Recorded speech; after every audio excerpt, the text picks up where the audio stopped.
मंडळी, राज्यातील आज काही प्रमुख बाजारपेठेतील सोयाबीन भावाबद्दल अपडेट आज आपण या व्हिडिओमध्ये जाणून घेणार आहोत.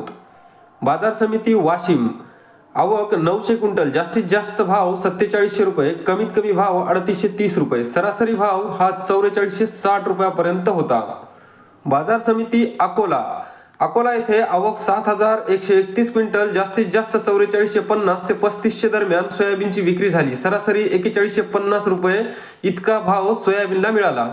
पुढील बाजार समिती हिंगोली. हिंगोली येथे आवक 1450 क्विंटल तर जास्तीत जास्त 4445 इतका तर कमीत कमी 3875 रुपये इतकी सोयाबीनची विक्री झाली. सरासरी हा 4160 रुपयापर्यंत भाव होता. नागपूर येथे सोयाबीनला जास्तीत जास्त 4380 रुपये तर कमीत कमी 4100 रुपये भाव मिळाला. आवक ही 2588 क्विंटल होती. सरासरी 4310 रुपयापर्यंत सोयाबीनची विक्री झाली.